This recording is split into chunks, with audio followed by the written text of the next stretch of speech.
So have you ever had the best idea ever?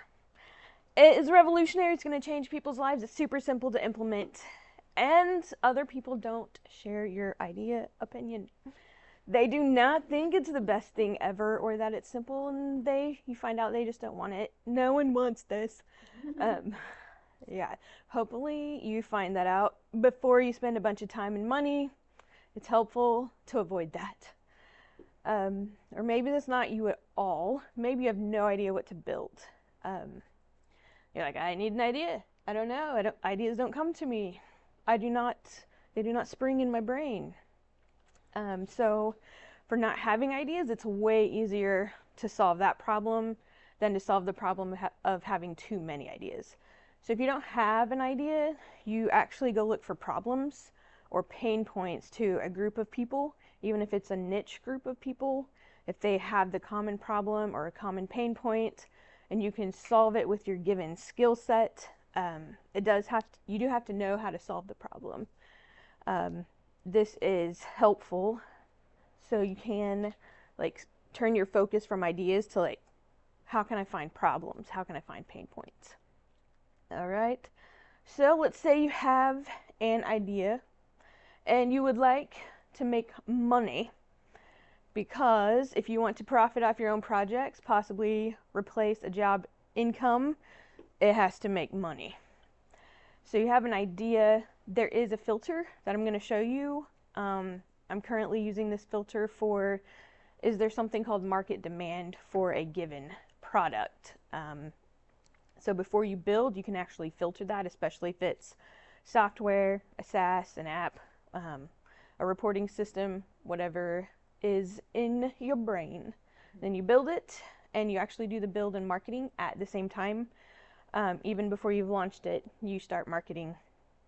And then hopefully we make money. All right.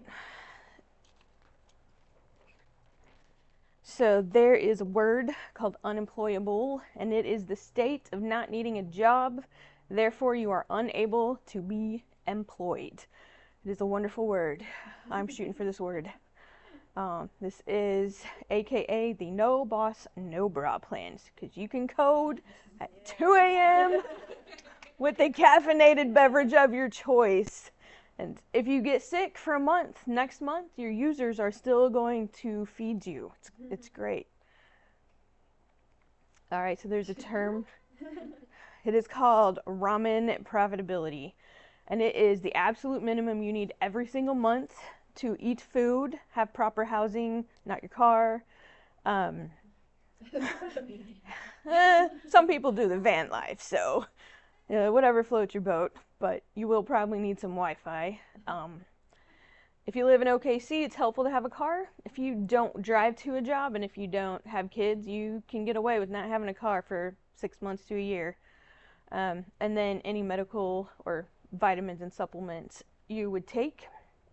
So the way to do this is you can bust out an app or you can bust out Excel, and you just put these on the left hand side, and then you add in your amount. So you can do this, and this is a sum, and you can just do a guesstimate of exactly what you need. Welcome to my life. This is ramen profitability. I'm having no fun.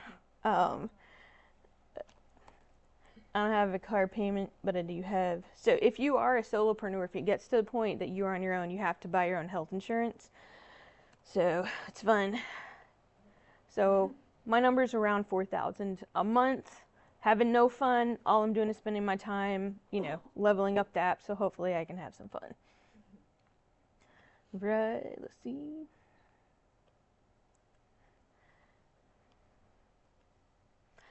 So this is actually the most important step, filtering it before you build is the most important step before building to determine the profitability of your app or idea. So the Lean Startup and Harvard's iLab for the Startup Secrets, they both actually point to this one issue of market demand. And I didn't know this before, but you can validate your idea and you can make sure there's even niche or indie market demand for the product you're thinking of. And the lean startup, you can also use it as a roadmap for building your product, because sometimes even with market research, you can develop something that people don't want the product, but they want the feature. And then you pivot and you make the feature the product. And then sometimes you have to decide, okay, do we abandon the product? Do we make something else?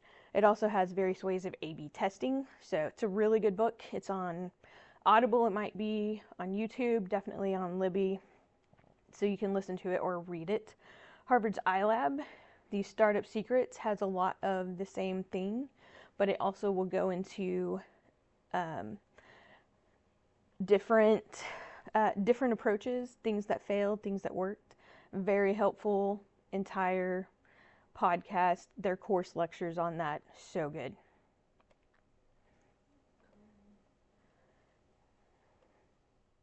So market fit, so this is how you do it before you build.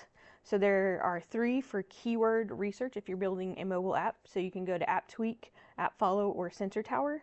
And then the App Masters YouTube channel, they go through the formula every so often in one of their podcast episodes of exactly what numbers you look for, how to tweak your keywords, how to research the keywords, which ones to pick, which ones to target, how to niche it if you're in a big field, or one that has a lot of apps. Like if you make a meditation app, obviously you're going to be competing with Calm and like everyone else that's competing with Calm. So it tells you how to tweak it for yours. Reddit, so you're going to look for conversations about your idea. And if there's 0 to 1 conversations, yeah, maybe don't make that app. Not for achieving ramen profitability. If you've already achieved ramen profitability, go for it. But you're going to look for 3 or more conversations that have a lot of comments. There's a lot of activity.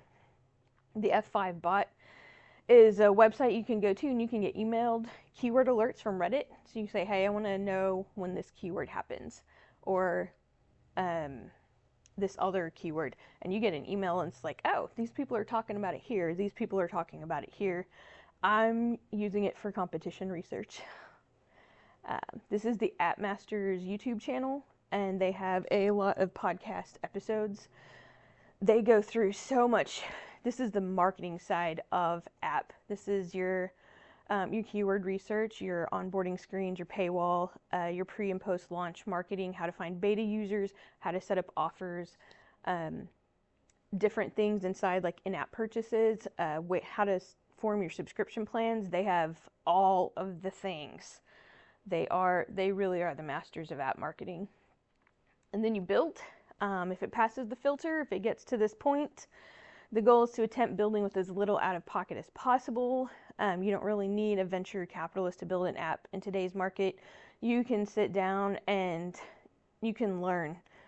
You can vibe code and you can learn. Like you can use it as a coach to learn the language you need for iOS and for Android. And then the backend portion is normally a simple database. Like if you can do MySQL, you can do Postgres, and that's, you just need your brain and time, and you shoot for $20 a month or less, minus your domains and hosting, and you build with your brain and time, and maybe you make something amazing. Let's see. Organic reach while you're building, before you've released it, you start your online community, posts, videos, shorts, channels. You become you're the CMO and the CEO and the engineer. So you kind of get an education in the online marketing and you build that community. So some of your beta users might come from that. Some of the users who will buy it will come from that. So for me, connecting and getting followers very manually, not paying for it, not putting any money into it, commenting on other posts, shorts, and reels that solve specific pain points. Those are very helpful. My end users are devs because I'm making a REST API, like a weather REST API, off of Noah's data mainly. So my end users are other devs, mainly front-end devs, app devs that are going to be building. All right, so if you're building a mobile app, you implement the techniques from App Masters within the app, all the good stuff there.